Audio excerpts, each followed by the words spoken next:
All right, welcome to the first lecture video for Chapter 5. The notes are available in the Week 4 module.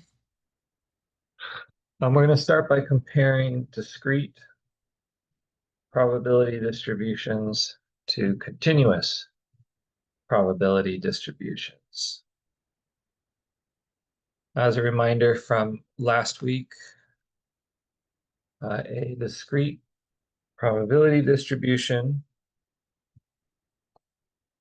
takes specific numerical values. Each value has an associated probability. In my opinion, best way to display a discrete probability distribution is using a table. Compare that to a continuous probability distribution. Covers a smooth range of values from a minimum to a maximum with no gaps. Sometimes that minimum can even be negative infinity. Same with the maximum at the positive infinity, although realistically, the probability of getting that small, how about that negative or positive, is vanishingly small. Okay. In a continuous probability distribution, any specific value in a continuous probability distribution has a probability equal to 0. That is, suppose my continuous probability distribution ranges from 2 to 20. Then the probability of observing exactly, let's say, x equals 3 is 0. Probability that x equals 3 is 0. When working with continuous probability distributions, we always talk about the probability of ranges, not specific values. So we would say the probability that x is between 3 and 5, or the probability that x is greater than 7.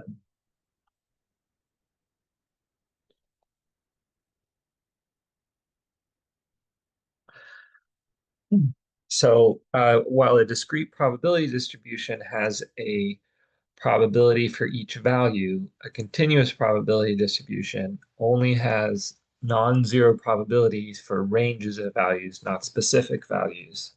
And the best way to understand a continuous probability distribution is with a graph.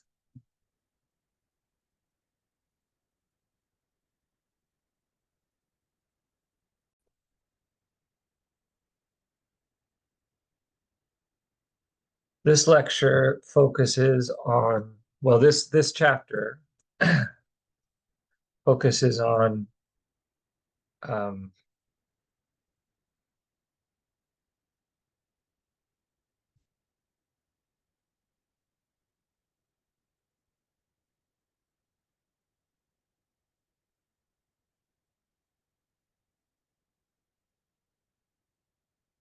oops, I thought I paused it. I didn't. Sorry, I'm still here. So this chapter focuses on two types of continuous probability distributions. This video will talk about uniform distributions, and a later video will talk about normal distributions. So uniform probability distribution is a range of values where every outcome is equally likely. So for example, a classic one is what day were you born on? Um, there are 365 different days. Each day is equally likely. Technically, you could get more precise and talk about day and hour, or day and hour and minute, etc.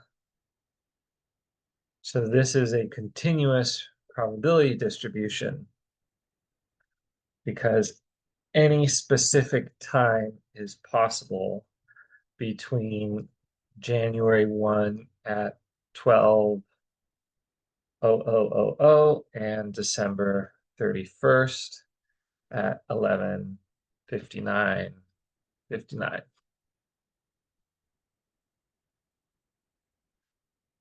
We can represent this uniform distribution using a graph very easily. So I am going to drop in a graph of this uniform distribution right here. So this is a probability density function, which just means graph of a uniform distribution from 0 to 365. And any single day, any single hour, any single minute is equally likely.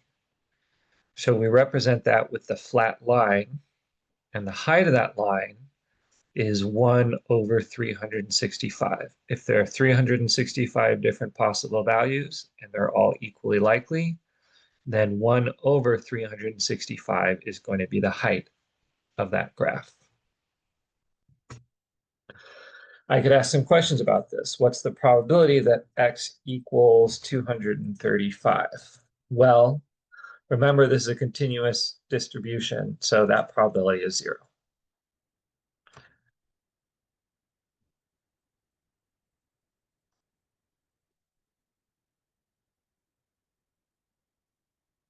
But I could ask, what's the probability that x is between, let's say, 20 and 30? There are a couple different ways to approach this. First, I'm going to show you graphically. And if this video seems a little herky-jerky, it's because I'm pausing it to create the graphs and drop them back in. So the probability that x is between 20 and 30, I can show you this visually. It is the shaded area underneath this graph between x equals 20 and x equals 30. So the size of that area is exactly the probability that x is between 20 and 30. The probability that x is between 20 and 30 numerically, well, since the density is 1 over 365, that's just 1 over 365 plus 1 over 365. And I do that all the way up from the 20th observation to the 30th, which is 10 times 1 over 365, which I could rewrite as 30 minus 20 divided by 365, which is 0.027. So the probability that someone was born between the 20th of January and the 30th of January is 0.027.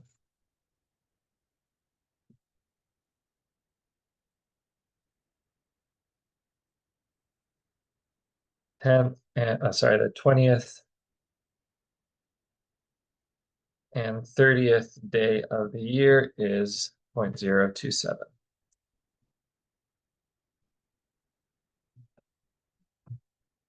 Now I can represent this in a little bit more abstract way, which is the probability that x is between some larger value b and some smaller value, I should say, some smaller value a, and some larger value b is b minus a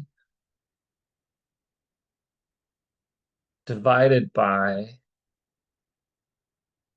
the full range of the data. And if you remember, range is the maximum minus the minimum. So this is one of the formulas that you want to keep in mind. B minus A divided by the range, where the range equals the maximum minus the minimum. In our example, x is between 20 and 30. We get 30 minus 20 divided by the range, which is 365 minus 0, which is that 0.027.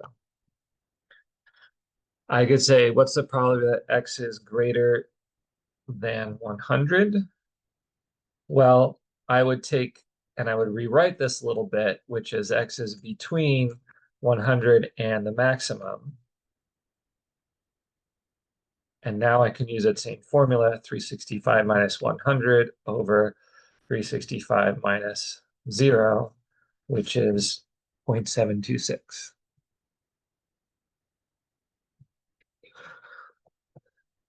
With a uniform distribution, it is pretty easy to figure out these probabilities by doing this arithmetic. But I still want you to focus on using graphs to think about figuring out probabilities of ranges of observations, because when we get to the normal distribution, there's no simple formula for finding this area, and looking at it visually is a lot more useful. All right, couple other pieces. Whenever we look at a probability distribution, we like to know the mean, also known as the expected value, and the standard deviation, or maybe the variance. So the mean of a uniform distribution is the maximum minus the minimum divided by 2. Right, that's the distance between them plus the minimum. So our example would be 365 minus 0 over 2 plus 0, which is the same as just 365 over 2, which is 182.5. That's the center of this distribution. Now you can find the mean in a different example. So let's suppose the minimum is not 0 now, but the minimum equals 10 and the max equals, let's see, 28. And it's a uniform distribution.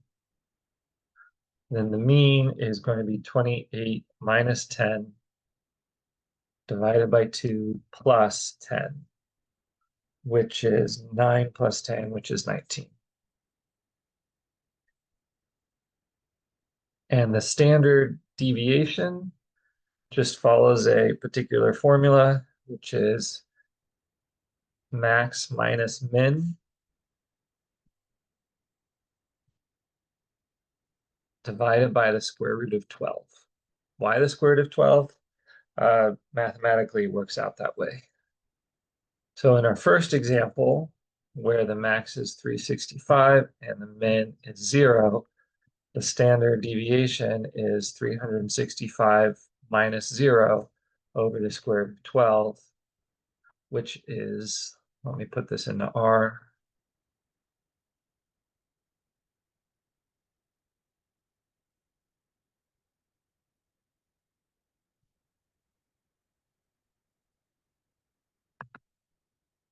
$105.3, about 105.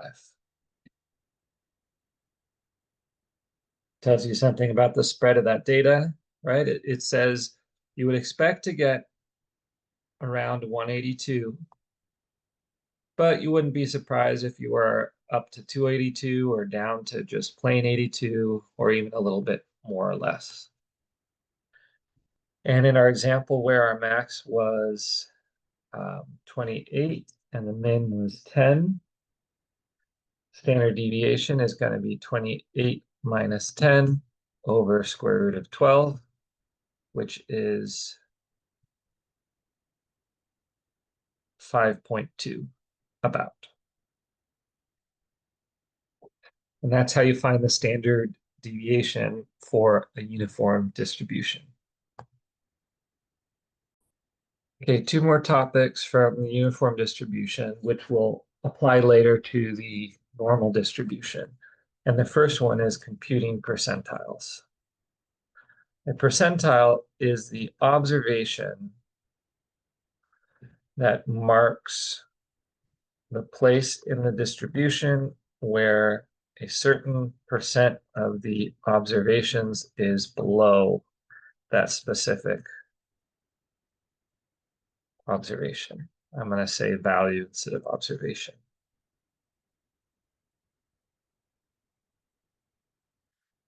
And this is easiest just to see with an example. So example where our max is 365 and the min is 0. The 50th percentile is the value where half of the values are below that specific value. In this case, the 50th percentile is 182.5 because it is halfway between 0 and 365, i.e. it is the median. But I could talk about, for example, the 75th percentile is the value where half of the values are below, sorry, not the value where the 75th percentile is the value where 75% of the values are below that specific value. And with the uniform distribution, it's very easy to find the 75th percentile.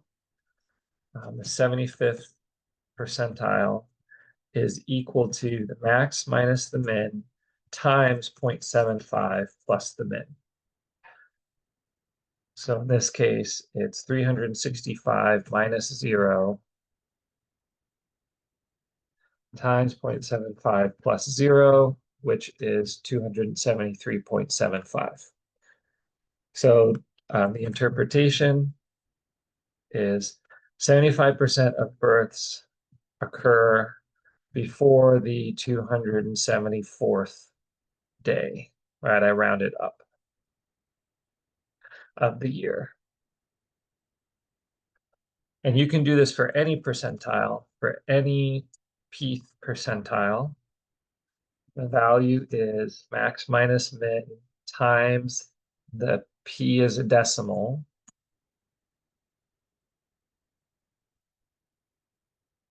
plus the min.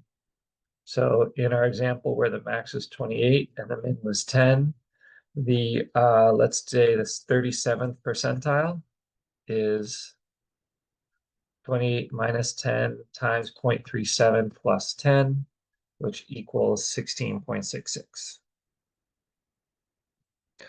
So that's how you calculate percentiles with a uniform distribution. This formula only works for a uniform distribution. You need a different formula to find the percentiles for normal distributions or binomial distributions or any other kind of distribution. All right, last topic for this video is what is called conditional probabilities, which really means shrinking the set of possible outcomes. So let's consider our example where the max is 365 and the min is 0. And I want to know what's the probability that someone is born after the 200th day. So x is greater than 200. Well, using my formula, that's the same as x is between 200 and 365. So I would do 365 minus 200 divided by 365 minus 0. which is 0.452. That's a basic probability.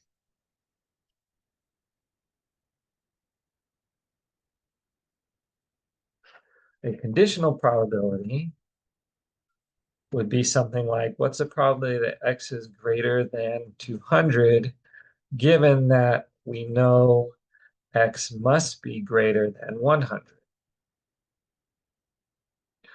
This means shrinking the set of possible outcomes. So the minimum is now 100 instead of 0. So my probability would be x is between 200 and 365, given the min is 100. And the formula is almost the same because it's 365 minus 200. And then I divide it by 365, the maximum minus the minimum, but the minimum is now 100 instead of 0, and it's 0.623. And that's how you do a conditional probability. You shrink the set of possible outcomes, which changes your formula. All right, quick recap. Discrete probability distributions take specific numerical values, which each have an associated probability, display it using a table.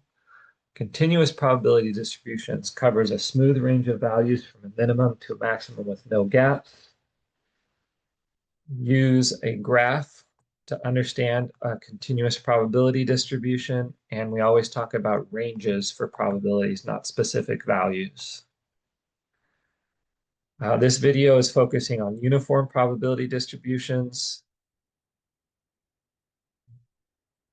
which can be represented by a graph where it's always flat. A uniform distribution will always be a flat graph that goes from the minimum to the maximum, and the height of that graph is called the density. To understand a probability like x is between 20 and 30, we find the area underneath the graph. And this is going to come back in a big way when we get to normal distributions. With uniform distributions, you can also use the formula where you take the probability that x is between a over b is b minus a. I'm just going to do divided by max minus min.